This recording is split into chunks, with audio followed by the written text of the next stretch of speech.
نحمدہ ونصلی علی رسولہ الکریم اما بعد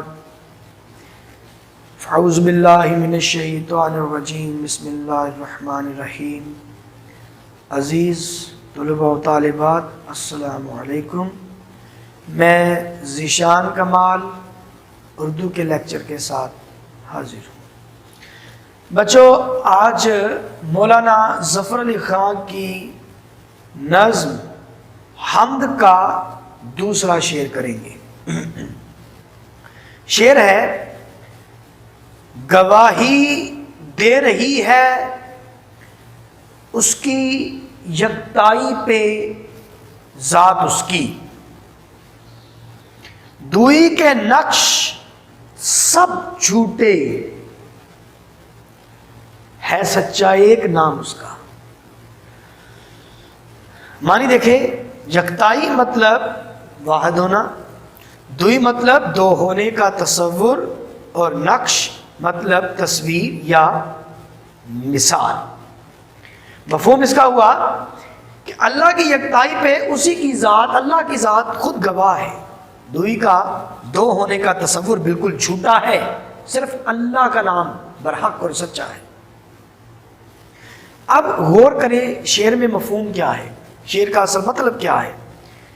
شاعر نے کہا کہ اللہ یکتا ہے، واحد و یکتا ہے، اور اس کی یکتائی کا ثبوت خود اللہ کی ذات دے رہی ہے۔ پہلے مصرے میں یہ کہا، پہلے مصرے میں کیا کہا؟ اللہ واحد و یکتا، اللہ لا شریک ہے، واحد و یکتا ہے، اور وہ اپنی یکتائی کی گواہی خود دے رہی ہے، وہ ذات یکتا۔ کائنات میں معبود صرف اللہ ہے، مسجود صرف اللہ ہے، مالک صرف اللہ ہے، خالق صرف اللہ ہے، رازق صرف اللہ ہے۔ یہ بادشاہت، یہ شہنشاہی اسی ذات بے ہمتا کو زیبا ہے، وہ وحدہ لا شریک ہے، مقام کے اعتبار سے بھی تنہا ہے، ذات کے اعتبار سے بھی واحد ہے، اور صفات کے اعتبار سے بھی اس کا کوئی ثانی نہیں، اس کی کوئی مثال نہیں۔ جو ذات، جو صفات کا مالک اور جس مقام کا مالک اللہ ہے، وہ کسی دوسرے کا نہیں ہو سکتا۔ اب دیکھیں، شاعر نے کہا دوسرا کون ہے جہاں تو ہے۔ امین مینائی کا شعر ہے: دوسرا کون ہے جہاں تو ہے، کون جانے تجھے کہاں تو ہے۔ اب دیکھیں کہ خدا یعنی اللہ تبارک و تعالی اور وہ جھوٹے خدا جنہیں مشرک خدا کہتے ہیں، ان میں فرق کیا ہے۔